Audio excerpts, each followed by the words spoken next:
Welcome to our YouTube channel Veer story. अगर आपको जल्दी से नेक्स्ट एपिसोड चाहिए तो वीडियो को अभी लाइक करो। ये वीडियो स्टार्ट करने से पहले मैं डिस्क्लेमर दे देना चाहता हूं, हमारे वीडियो में खून खराब रोमांटिक सीन 18+ मोमेंट है। अगर आप लोग बच्चे हो तो प्लीज इस वीडियो को मत देखना, और अगर देखना चाहते हो तो प्लीज अपने पेरेंट की परमिशन ले लेना। And video enjoy. 26 घर आओ। अब तक आपने पढ़ा कि ऑनलाइन हो रहे तमाशा से बचाने के लिए कियारा सारा इल्जाम अपनी असिस्टेंट कोमल पर लगा देती है, मगर फिर भी उसे काफी नुकसान होता है। अब आगे वही रावत ग्रुप में निशांत ने सारा इंसिडेंट बताते हुए कहा, सर जो इंसान डायरेक्टली इसमें इन्वॉल्व था उसकी आइडेंटिटी सामने आ गई है, और एक जूनियर असिस्टेंट जो प्लस एंटरटेनमेंट में काम करती है उसने सारा ब्लेम अपने ऊपर ले लिया है। कियारा ने 2 इंटरनेशनल एंडोर्समेंट खो दिए हैं बड़े ब्रांड के, और पल्स एंटरटेनमेंट ने कुछ लॉयर्स को अरेंज किया है उन लोगों को निकालने के लिए जो इसमें इन्वॉल्व थे। रणविजय जो डॉक्यूमेंट्स चेक कर रहा था उसकी आवाज कोल्ड थी, क्या हम केस जीते नहीं सकते? हम जरूर जीत सकते हैं सर। लोअर जो निशांत के बगल में ही खड़ा था उसने तुरंत जवाब दिया, गुड। रणविजय इसमें कुछ एक्सट्रीम नहीं करना चाहता था, क्योंकि सक्सेना परिवार को लेकर कशिश के मन में अभी भी कितना अफेक्शन है ये बात वह नहीं जानता था। सर मारिया ने मुझे बताया कि मिस कशिश को पाइनवुड मैनर बहुत पसंद आया, और यहाँ तक कि उन्होंने लेक के सामने बैठकर लोन में ही लंच किया। रणविजय जो पूरी तरह से अपने काम पर फोकस था, फाइनली उसके हाथ रुक गए जब उसने ये सुना तो, और वह हल्के से मुस्कुराते हुए वह बोला, मुझे खुशी है कि उसे पसंद आया। निशांत के चेहरे पर कोई एक्सप्रेशन नहीं थे, ये पक्का प्यार की ही स्वीटनेस है। लॉयर ऑलरेडी वहां से जा चुका था। मिस कशिश को मैनर इतना पसंद आया कि उन्होंने आज पूरे दिन अपना फोन चेक नहीं किया, और ऑनलाइन जो भी इंसिडेंट हुआ उसके बारे में वह कुछ नहीं जानती। ये सुनकर रणविजय ने अपनी आंखें छोटी कर ली और फिर हाँ मैं सर हिलाते हुए बोला, तो फिर वह सारी न्यूज इंटरनेट से हटवा दो ताकि वह उसे देखकर उदास ना हो। ऑलराइट सर, यही तो प्यार की स्वीटनेस थी। ऑनलाइन डिस्प्यूट अब तक खत्म हो चुका था, मगर आफ्टर शॉक अभी भी थे। प्लस एंटरटेनमेंट अपनी पूरी कोशिश कर रही थी मेजर वेबसाइट से इन सब से रिलेटेड न्यूज को हटाने के लिए, मगर वह लोग कामयाब नहीं हो पा रहे थे।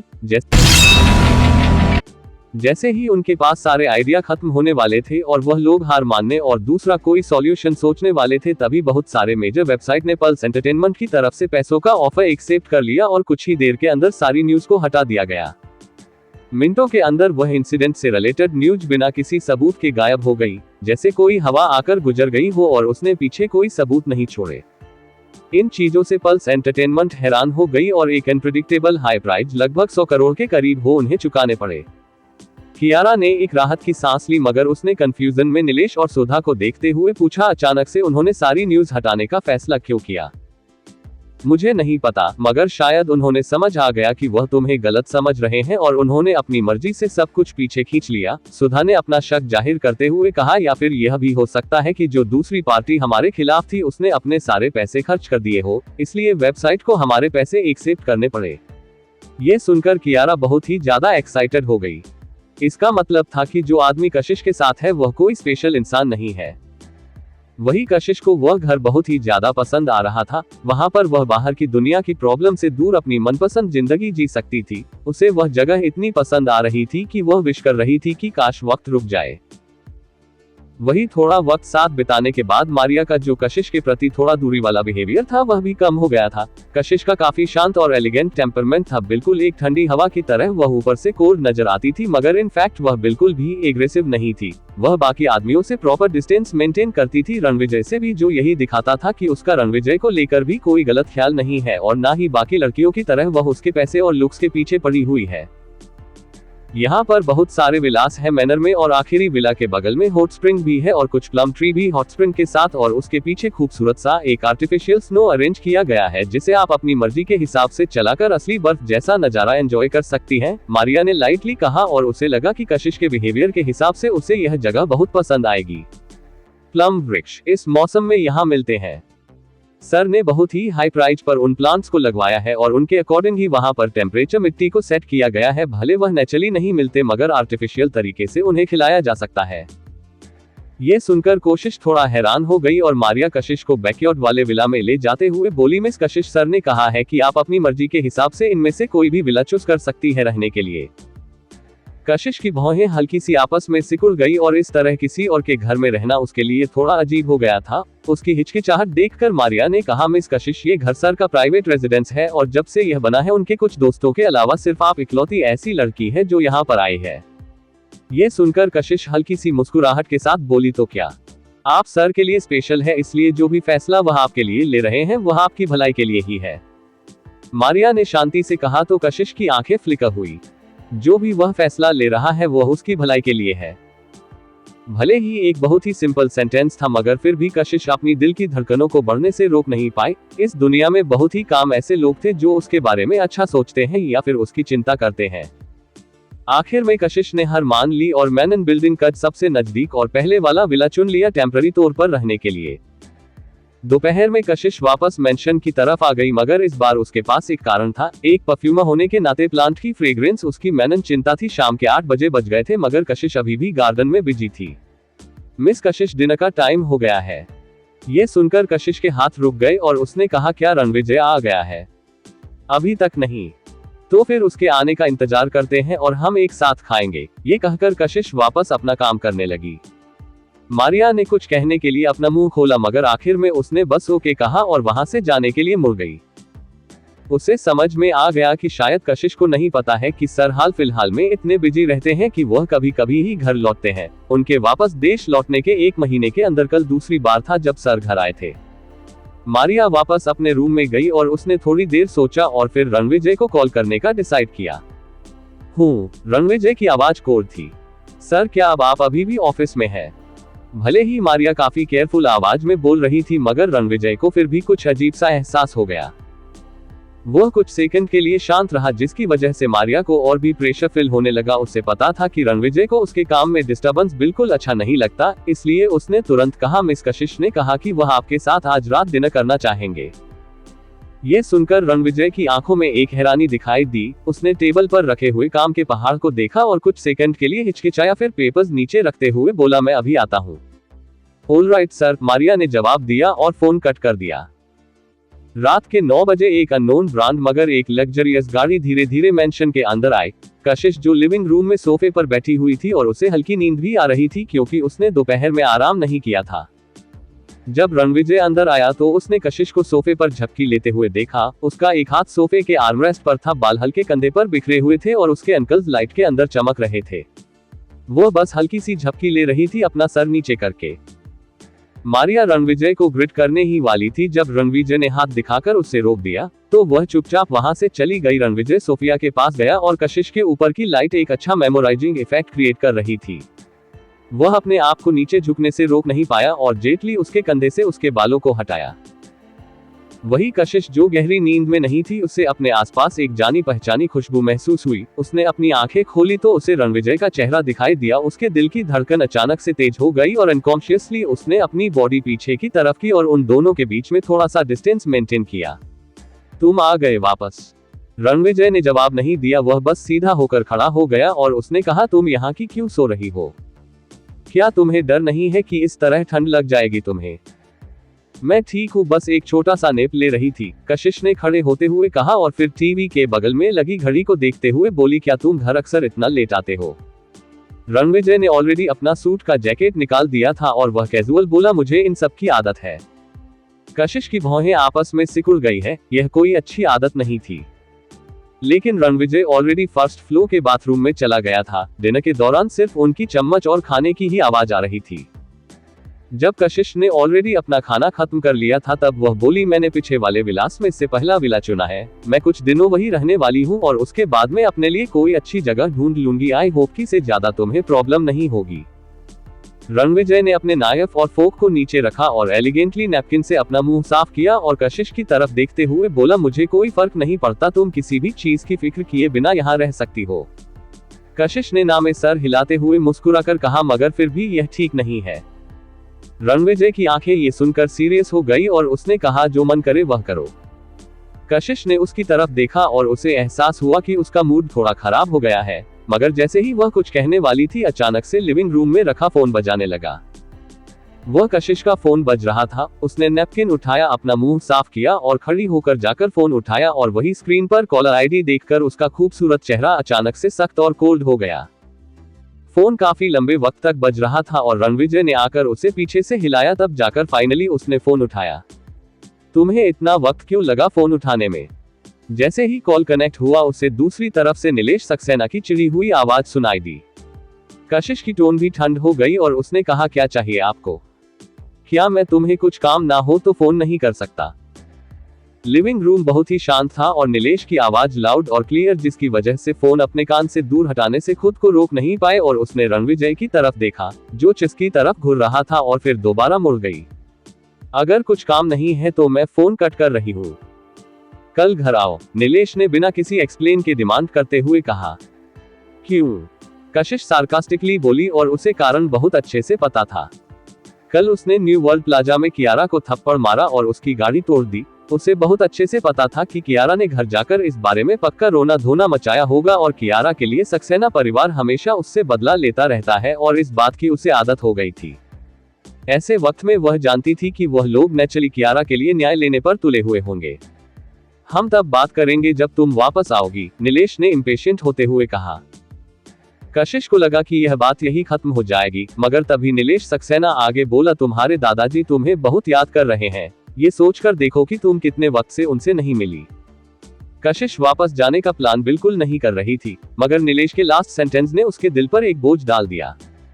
दादाजी, सिर्फ इकलौते ऐसे इंसान सक्सेना परिवार में जिसकी उसे फिक्र थी। जब वह छोटी थी तो उसके दादाजी उससे बहुत प्यार करते थे। वह उनके साथ घूमने जाती थी, उनके कंधों पर बैठती थी, पतंग उड़ाती थी, उनके साथ पार्क जाती थी, यहाँ तक कि वह उसकी चोटियां भी बनाते थे, भले ही वह खूबसूरत ना हो।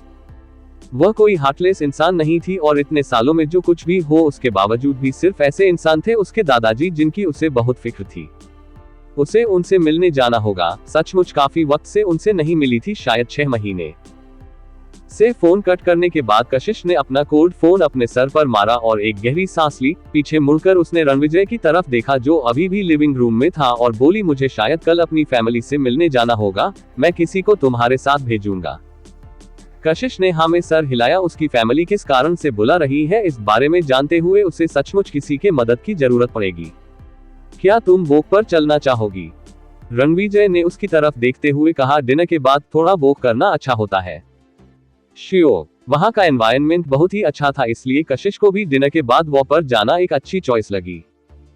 इस वक्त बसंत का मौसम था, इसकी वजह से दिन में थोड़ी गर्मी मगर शाम होते होते हल्की ठंड हो जाती थी, खास करके जब रणविजय के विला के आसपास बहुत सारी नेचुरल चीजें और शांत माहौल था।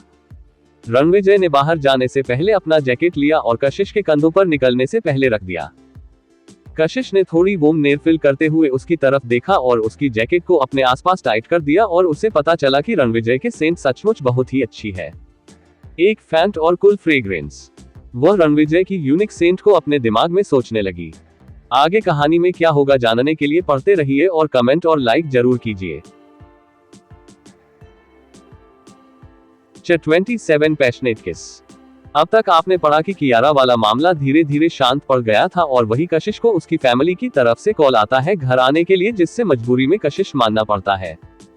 अब आगे एक कॉल और फैंट फ्रेग्रेंस, जिसे महसूस करके एक कशिश अपने दिमाग में रणविजय की यूनिक सेंट को समझने की कोशिश कर रही थी। क्या सोच रही हो तुम? रणविजय ने चलते हुए पूछा। तुम्हारी खुशबू, कशिश ने बिना किसी हिचकिचाहट के जवाब दिया तो रणविजय के स्टेप्स अपने आप धीमे पड़ गए। कशिश ने जब अपनी गलती का एहसास किया तो उसकी तरफ मुड़ते हुए हल्के शर्म से लाल चेहरे के साथ कहा, मेरा मतलब है कि इस दुनिया में कौन सी ऐसी खुशबू है जो तुम्हें मैच करेगी? ये सुनकर एक हैरानी विजय की आंखों में दिखाई दी और उसने पूछा, क्या तुम मेरे लिए एक कस्टमाइज्ड परफ्यूम बनाने का प्लान कर रही हो? क्या तुम उसे यूज करोगे? ऑफ कोर्स, मैं एक अलग तरह का खुशबू चाहता हूँ। श्योर। कशिश ने उसे एक छोटी सी स्माइल दी। ऐसी रिक्वेस्ट वह अक्सर सुना करती थी। सब लोग अपनी अपनी चीजों में एक यूनिकनेस ही चाहते थे। वह नहीं चाहते थे कि वह दूसरों की तरह से कपड़े पहने। वह उम्मीद करते थे कि उनकी ज्वेलरी इकलौती हो और वह बैग भी लिमिटेड एडिशन कस्टमाइज चाहते थे, स्पेशली जब बात परफ्यूम्स की होती थी। जब भी कोई नया प्रोडक्ट रिसर्च रिजल्ट बाहर आता था, सब उम्मीद करते थे कि उनके लिए एक अलग खुशबू और फ्रेग्रेंस तैयार की जाए। बिजनेसमैन के लिए यह एक नॉर्मल सी बात होगी। उनके सामने खूबसूरत सी आर्टिफिशियल लेक थी और वह लोगों उसकी तरफ ही आगे बढ़ रहे थे। यूनिक, एक्चुअली हर एक डिजाइनर इसी के पीछे भागता है। पहले, किस तरह की खुशबू तुम्हें अच्छी लगती है? उस लेक को अप्रोच करते हुए वह लोग ऊपर चांद की रोशनी में लेक को चमकते हुए देख सकते थे। मुझे कौन सी खुशबू पसंद है? रणविजय की आवाज डिप थी और एक हल्की मुस्कुराहट उसकी आंखों में दिखाई दी। मुझे तुम्हारी खुशबू बहुत पसंद है, क्या ये काउंट हो सकता है? कशिश अपनी जमा पर जम गई और वहां पर छोटे छोटे पत्थर रखे हुए थे जिसकी वजह से वह टकराकर आगे की तरफ झुकने लगी। हल्का चक्कर आने की वजह से वह गिरने वाली थी मगर रणविजय ने अगले ही सेकंड उसे पकड़ लिया। उसकी आवाज कुल और बहुत ही शांत थी। मुझे तुम्हारी यह क्लमजी साइड बहुत ही अच्छी लगती है, शायद इसलिए क्योंकि यही एक वक्त होता है जब तुम आसानी से मेरे पास आ जाती हो। ऐसा इसलिए क्योंकि तुम अचानक से कुछ कंफ्यूजिंग और अनएक्सपेक्टेड बोल देते हो। कशिश उसकी बाहों से अलग हुई और पैनिक की वजह से वह थोड़ा सा डगमगा गई। 2 कदम पीछे लेते हुए वह वहां के बड़े रेड कलर के पिलर अगेंस्ट लिन हो गई।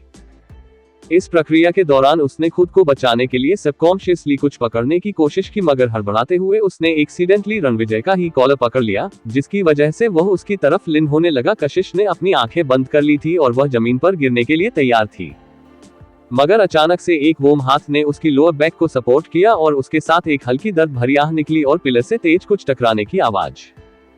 कशिश को अपने आसपास एक वोमनेत महसूस हुई। जो दर्द की उसने उम्मीद की थी वह हुआ ही नहीं मगर किसी की दर्द से कराहने की आवाज और जो इम्पैक्ट का साउंड उसने सुना उसकी वजह से कशिश ने अपनी आंखें हैरानी से खोली। उसने रणविजय को देखा जिसकी भौहें आपस में सिकुड़ी हुई थी जिससे उसे टेंशन होने लगी। क्या तुम ठीक हो? रणविजय ने सीधे खड़े होते हुए कहा, मैं ठीक हूँ। मगर तुम? कशिश उसके कंधों को चेक करना चाहती थी क्योंकि वह इम्पैक्ट क्लियरली जो उसने सुना था वह काफी लाउड था। मैं ठीक हूँ। उसने नीचे सर झुकाकर कशिश के चेहरे को देखा जिस पर जेन्युइन एंजाइटी और चिंता नजर आ रही थी उसके लिए जिससे उसकी आंखें डिप होने लगी और उसकी पकड़ कशिश के कमर पर टाइट हो गई। मैं बस तुम्हें वॉक पर बाहर ले जाना चाहता था तुम्हारा मूड ठीक करने के लिए। क्या? कशिश अचानक उसके ऐसे बोलने से कंफ्यूज हो गई और उसकी तरफ देखने लगी लेकिन उसके चेहरे की चिंता कम नहीं हुई थी। मैं तुम्हारे साथ कुछ करना नहीं चाहता था, रणविजय ने आगे एक्सप्लेन करने जारी रखा। मैं जानती हूँ। कशिश को उसके इंटेंशन पर बिल्कुल भी डाउट नहीं था। ये पहले था मगर अब सिचुएशन बदल गई है। रणविजय की नजर और भी डिप हो गई और उसकी आवाज धीमी होती जा रही थी। क्या हुआ? कशिश अचानक उसकी नजरों में अनकंफर्टेबल फील करने लगी। उसने उसे दूर धक्का देकर जाने की कोशिश की मगर उसने अपने हाथों से बहुत ही सख्ती से पकड़ा हुआ था।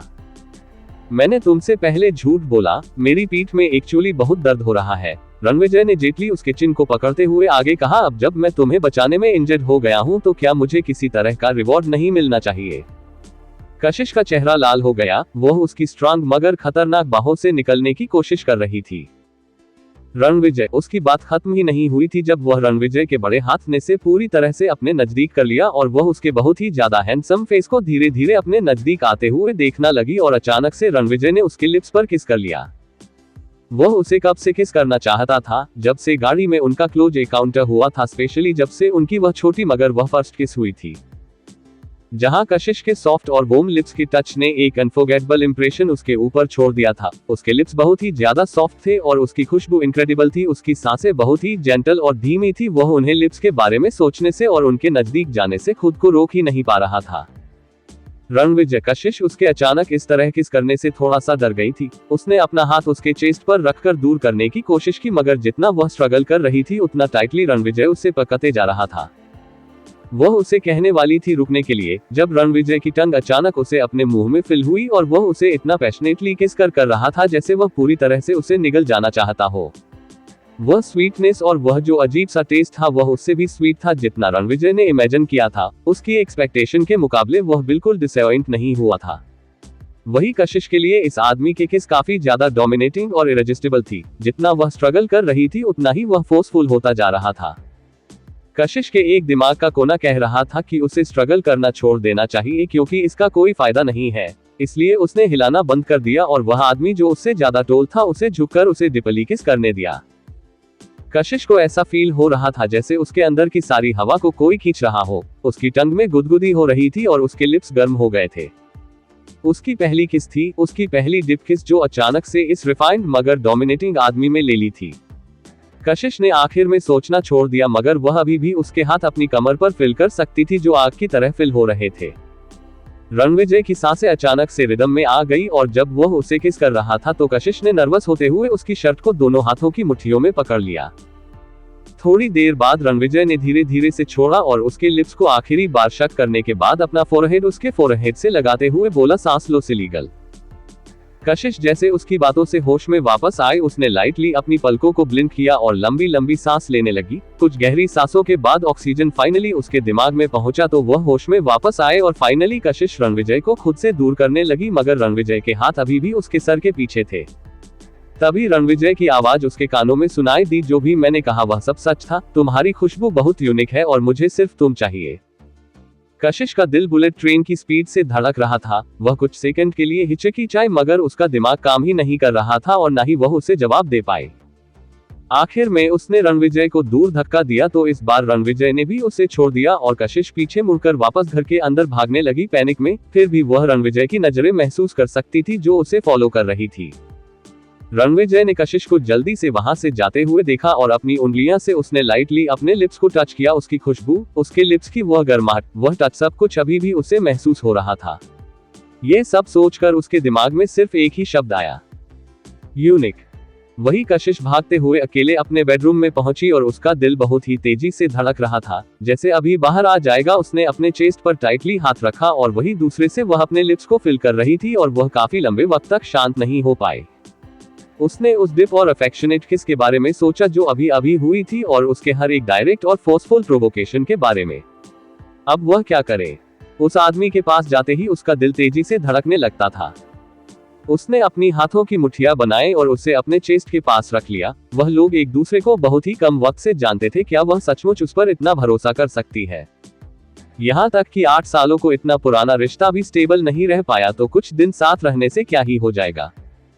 कशिश धीरे धीरे बेड के एज के पास जाकर खड़ी हो गई, मगर बेड पर बैठने की बजाय वह नीचे झुकी और कार्पेट पर बैठ गई।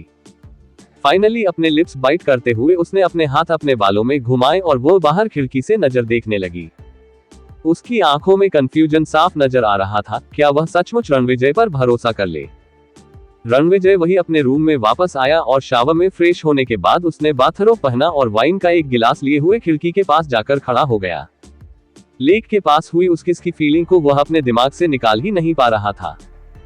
वह हमेशा सोचता था कि वह इस तरह का आदमी है जो डिजायर को अपने रास्ते में नहीं आने देगा, और अगर सच कहा जाए तो लड़कियों को अपने आसपास देखकर उसे अजीब सा पैनिक या फिर चिढ़ भी कहा जा सकता था। उसके लिए एक लड़की के इतने नजदीक जाना, स्पेशली उसे बिना कपड़ों के देखे, बहुत ही ज्यादा अनकंफर्टेबल और काफी अनाइंग चीज थी। वह जानता था कि वह कशिश के धीरे धीरे उसके काफी क्लोज हो गई है, जितना आज तक कोई लड़की नहीं आई, मगर आज जो हुआ उसने उसे खुद भी हैरान कर दिया था। वह एक अनप्रेडिक्टेबल फोर्स की तरह थी जिसे वह कंट्रोल ही नहीं कर पाता था। वह उसकी जिंदगी का एक बहुत बड़ा टर्निंग पॉइंट साबित होने वाली थी। उसके दादाजी की फेवरेट वाइन मोड्स 2 की प्रोडक्ट्स थी। उसके दादाजी कहते थे कि वह एक लिविंग लिक्विड है जिसे कभी कभी लेना ठीक है, उसके साथ ऑब्सेस्ड होना नहीं। चाहे वह वाइन हो या फिर कोई और भी चीज, कभी उसे अपने दिमाग पर मत चढ़ना देना और अपने फैसलों को बदलने पर मजबूर मत करने देना। वाइन उन चीजों में सबसे ज्यादा खतरनाक है जो आपको अपनी लत लगा सकती है। उसके दादाजी अभी कहते थे कि लड़कियां वाइन से भी ज्यादा खतरनाक हो सकती है। रणविजय को नहीं पता था कि दुनिया की बाकी लड़कियां कितनी खतरनाक हो सकती है, मगर आज उसे एक बात कंफर्म हो गई थी, बाकी लड़कियां तो नहीं मगर कशिश उसके लिए इरिजिस्टिबल है और अब वह उसे अलग नहीं हो सकता। अगली सुबह कशिश जानबूझकर अपने यूजुअल टाइम से लेट उठी। जब वह मैनन हाउस में पहुंची और उसने मारिया से सुना कि रणविजय ऑलरेडी ऑफिस चला गया है तो उसने एक राहत की सांस ली। कल रात जो कुछ भी हुआ उसकी वजह से उसे समझ नहीं आ रहा था कि वह अगर उसके सामने जाएगी तो उसे फेस कैसे करेगी। मिस कशिश, आपका नाश्ता तैयार है। Alright, thanks. जैसे ही मारिया ने अपना उसका ब्रेकफास्ट लगा दिया उसने कहा, ड्राइवर आपका बाहर इंतजार कर रहा है। सर ने कहा है कि आपको कुछ काम से बाहर जाना है। ओके।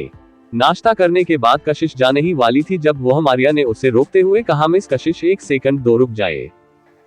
कशिश रुक गई और उसने पीछे मुड़कर उसकी तरफ देखा तो मारिया अपने साथ 2 मेड के साथ उसके पास पहुंची और कुछ देते हुए कहा, यह वह कपड़े और शूज है जो सर ने आपके लिए अरेंज करवाए हैं, प्लीज जाने से पहले चेंज कर लीजिए, सर ने कहा था। कशिश ये सुनकर हल्का हैरान हो गई। यह आदमी हर चीज के बारे में सोच लेता है। उसने अपने कपड़ों की तरफ देखा जो वह 2 दिन उसे पहने हुई थी और उसने इनकार न करने का फैसला किया। वह एक व्हाइट की लेंथ ट्रेलर ड्रेस सूट थी जिसके वी नेक और पतली कमर थी और 4 गोल्डन बटन्स दोनों कफलिंग्स पर लगे हुए थे। सिंपल, क्लासी और एलिगेंट। वह ड्रेस कशिश की स्टाइल को परफेक्टली सूट कर रहा था। कशिश को वह आउटफिट सचमुच बहुत पसंद आया था। ये हैरानी की बात थी कि वह आउटफिट उसे परफेक्टली फिट हो रहा था, ना सिर्फ स्टाइल बल्कि साइज भी। क्या रणविजय ने मारिया से उसका मेजरमेंट पूछा? अगर ऐसा है तो मारिया की नजर मेजरमेंट में काफी तेज है, क्योंकि वह सिर्फ 24 या 48 घंटों से कशिश को देख रही है और उसने इतने में ही उसका मेजरमेंट पता कर लिया। कशिश गाड़ी में बैठी जो रणविजय ने उसके लिए अरेंज की थी और स्ट्रेट सक्सेना परिवार के घर के लिए निकल गई। आगे कहानी में क्या होगा जानने के लिए पढ़ते रहिए और कमेंट और लाइक जरूर कीजिए। 28 नाम की फैमिली। अब तक आपने पढ़ा कि रणविजय और कशिश के बीच में कुछ रोमांटिक पल होते हैं, वहीं दूसरी तरफ अगली सुबह कशिश सक्सेना परिवार के घर के लिए निकलती है। अब आगे। सक्सेना परिवार मुंबई शहर के एक अच्छे साइड में एक बड़े विला में रहता था। जब कशिश वहां पहुंची तो ऑलमोस्ट उसकी पूरी फैमिली या फिर नाम की फैमिली वहां पर मौजूद थी, जैसे कि कमलेश्वरी सक्सेना, नीलेश सक्सेना, सुधा और कियारा। जब कशिश लिविंग रूम में बिना किसी एक्सप्रेशन के पहुंची तो सब लोग थोड़ा हैरान हो गए और वही कियारा अपने आप को कशिश को उस वाइट रेडियंट आउटफिट में देखकर नोटिस करने से रोक नहीं पाई। वह एलिगेंट और खूबसूरत लग रही थी। ये देखकर एक जलन उसकी आंखों में दिखाई देने लगी। उसे सचमुच कशिश बिल्कुल पसंद नहीं थी, स्पेशली उसका एक जो एरोस्टिक ऑरा था। कशिश की रेपुटेशन पूरे मुंबई शहर में सबसे बुरी मानी जाती थी, हाई सोसाइटी में हमेशा। इसके बावजूद भी इतना घमंड में रहने की हिम्मत कहां से आती है उसमें। बढ़ती हुए जलन के साथ कियारा जल्दी से सोफे से उठी और कशिश की तरफ बढ़ने लगी और उसने थोड़ा डरी हुई आवाज में कहा, कशिश तुम वापस आ गई।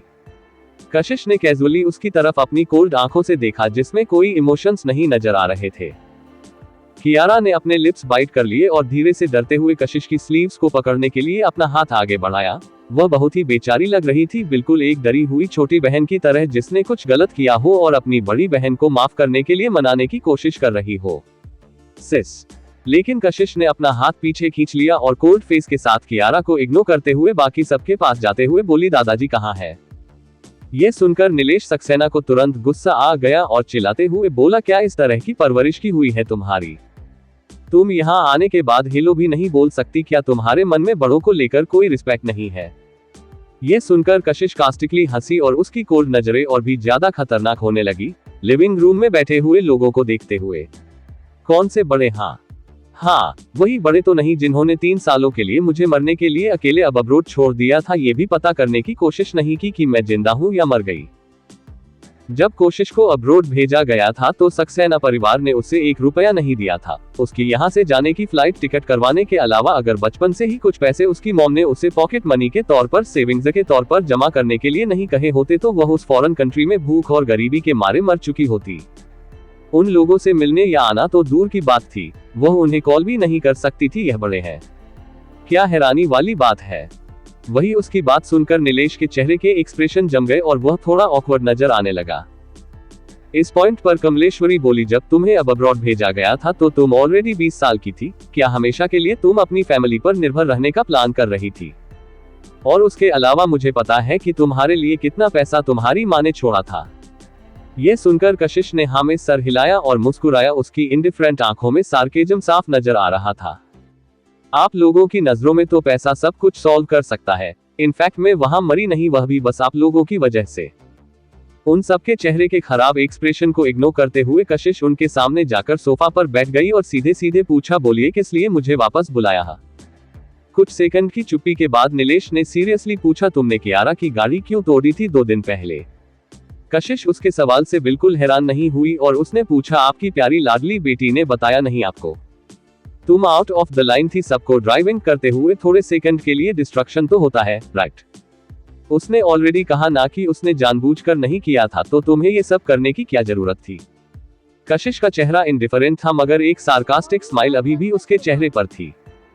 अब जब वह ऑलरेडी आप लोगों के सामने रो चुकी है, इस बात को लेकर तुम मुझसे दोबारा पूछने की क्या जरूरत है? आप चाहते हो मैं रिपीट करूं? ठीक है, तो मुझे इसकी शक्ल पसंद नहीं आई। क्या उन लोगों को सच से कोई फर्क भी पड़ता है?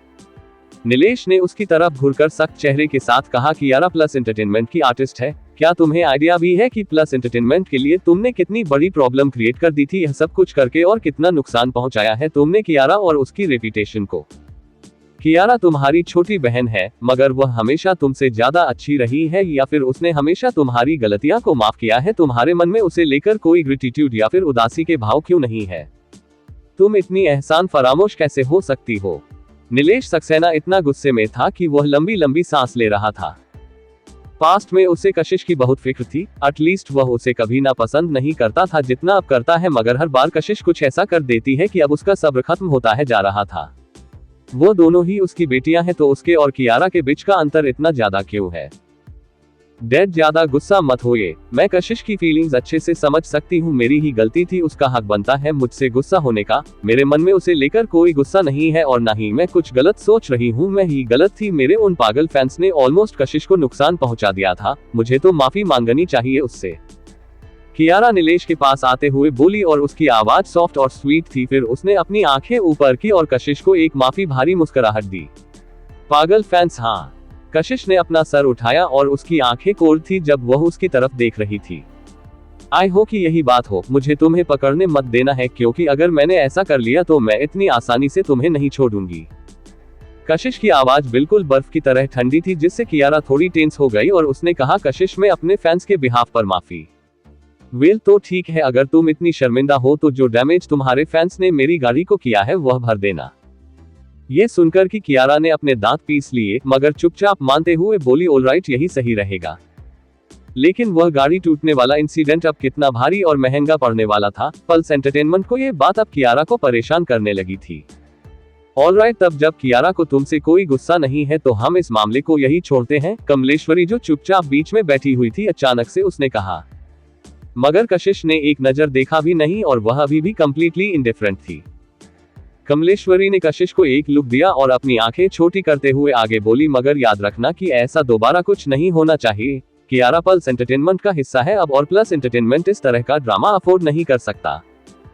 इस एंटरटेनमेंट को कंपनी को चलाना ऑलरेडी उनके लिए मुश्किल हो रहा था। सेठ परिवार का ऑलरेडी अरोरा इंटरनेशनल कैपिटल में था और उसके ऊपर से गौरव बिष्ट, जो एक इंटरनेशनल मूवी स्टार था, उसकी भी खुद की अपनी एक मीडिया कंपनी थी। बाकी सारे एंटरटेनमेंट कंपनीज इन दो जॉइंट्स के बीच में फंसे हुए थे और अपनी अपनी कंपनी के सरवाइव करने के लिए स्ट्रगल कर रहे थे। कोई भी सेलिब्रिटी जो थोड़ी बहुत पॉपुलैरिटी गेन कर लेता था, वह बिना किसी हिचकिचाहट के छोटी कंपनियां से निकलकर उन बड़ी कंपनियां की तरफ चला जाता था। इसलिए प्लस इंटर सिर्फ एक ही इंसान के भरोसा था, वह थी कियारा। और प्लस एंटरटेनमेंट इतने लंबे वक्त तक इसलिए टिक पाया था क्योंकि कई नए पॉपुलैरिटी वाले स्टार्स ने वह छोटी कंपनी से निकलने के लिए और बड़ी कंपनी में जाने के लिए कॉन्ट्रैक्ट तोड़ने की कई भारी पेनल्टी फीस चुकाई थी। पल्स एंटरटेनमेंट सचमुच और ड्रामा ऑर्डर नहीं कर सकता था, मगर कशिश को पल्स एंटरटेनमेंट से कोई फर्क नहीं पड़ता था। उसके पास प्लस एंटरटेनमेंट के 15% शेयर थे। 10% उनमें से वह थे जो उसकी मां को सक्सेना परिवार में शादी करते वक्त वादा किया गया था और बाद में मिले थे। उसकी मां के जाने के बाद नीलेश उसके शेयर्स सुधा के नाम ट्रांसफर कर देना चाहता था, मगर उसके दादाजी ने ऐसा होने नहीं दिया। उन्होंने खुद के अपने 5% शेयर्स उनमें ऐड करके कंपनसेशन के तौर पर कशिश के नाम कर दिए थे। मगर अपनी मां के बदले में उसे ऐसा कंपनसेशन चाहिए ही नहीं था, और उसके अलावा भले ही पल्स एंटरटेनमेंट में उसके शेयर थे, मगर सालों से उसने कभी इस तरफ मुड़कर देखा ही नहीं था। वही कमलेश्वरी सक्सेना को गुस्सा आ रहा था कशिश के इंडिपेंडेंस एटीट्यूड को देखकर। कशिश ने अपने गुस्से में कियारा की कार तोड़ी, जिसकी वजह से कियारा की रेपुटेशन पर काफी गहरा असर पड़ा था और कंपनी को भी बहुत ज्यादा फंड्स देने पड़े थे, और कशिश को ही कंपनी की सारी प्रॉब्लम्स की जड़ मानकर उसे बहुत गुस्सा आ रहा था। मगर यह वक्त बदला लेने का तो था नहीं। उसके अलावा कशिश इतना पैसा अफोर्ड नहीं कर पाएगी। उसकी छोटी सी पीआर कंपनी की कोई अच्छी रेपुटेशन नहीं थी मुंबई में, इसलिए उससे इतने बड़े पैसे की उम्मीद करना बेवकूफी थी। मगर फिर वह सक्सेना परिवार का हिस्सा थी। तुम्हारा घर आना इतना आसान नहीं होता है, इसलिए जब तुम यहाँ हो तो मैं तुम्हें बता देती हूँ कि रावत ग्रुप के नए सीईओ की अनाउंसिंग सेरेमनी है शुक्रवार के दिन। तुम्हें भी उसमें हमारे साथ चलना है। ये सुनकर कियारा ने अपना चेहरा नीचे झुकाकर अपने लिप्स व्हाइट कर लिए और उसके चेहरे पर कोई इमोशन नहीं नजर आ रहे थे। वही उसकी बात सुनकर कशिश ने अपनी एक आईब्रो हल्की सी उठाई। फिर से फ्राइडे। मगर फिर वह सोफे की तरफ पीछे की तरफ झुक गई और वहां आने के बाद पहली बार उसने अपनी आंखें छोटी करते हुए कमलेश्वरी सक्सेना को देखते हुए पूछा, आप लोग क्यों चाहते हैं कि मैं भी इस बार ज्वाइन करूं? आप लोगों को डर नहीं है कि मैं फैमिली को एम्बेरेस कर दूंगी? ये सुनकर कमलेश्वर सक्सेना का चेहरा सख्त हो गया, मगर फिर भी उसने जवाब दिया, तुम सक्सेना परिवार की बेटी हो, इसलिए यह नेचुरल सी बात है कि सक्सेना परिवार की तरफ से तुम भी जाओगी इवेंट में। सक्सेना परिवार की एक ही बेटी है कियारा, मुझे दूसरी बेटी बनने का कोई शौक नहीं है। कशिश इतना कहकर रुकी, फिर से खड़े ही होते हुए बोली, मैं जा रही हूँ दादाजी से मिलने। कशिश, कियारा थोड़ी बेचैन नजर आ रही थी। कशिश, क्या तुम सचमुच इसी तरह दादी माँ को डिसअपॉइंट करना चाहती हो? यह आवाज कमलेश्वरी सक्सेना की थी, जिसे सुनकर कशिश जो जाने के लिए मुड़ गई थी, अचानक से उसने भारी आवाज सुनी तो उसके कदम रुक गए। उसने यह मुड़कर हैरानी से कमलेश्वर सक्सेना की तरफ देखा और उससे डिसअपॉइंटमेंट वाले एक्सप्रेशन के साथ देखकर उसे थोड़ा बुरा लगा। उसे याद था कि कैसे उसकी दादी बचपन में उससे बहुत प्यार करती थी, लेकिन जब दूसरे लोगों का इंटरेस्ट इसमें इन्वॉल्व हो गया, जब कोई और समझ गया कि कैसे उसे ज्यादा अच्छे से अपनी स्वीट बातों में फंसाना है, जब वह चुपचाप कोने में खड़ी होकर उनकी खुशियां देखती थी जिनका हिस्सा वह कभी नहीं होती थी, तो धीरे धीरे उनके बीच की दूरियां बढ़ती गई और सब लोग उससे दूर चले गए। वह बस आखिरी परिवार की कड़ी को अपने साथ जोड़े रखना चाहती थी, मगर इस कोशिश में वह सबसे बुरी और बदतर बनती चली गई। डिसअपॉइंटमेंट।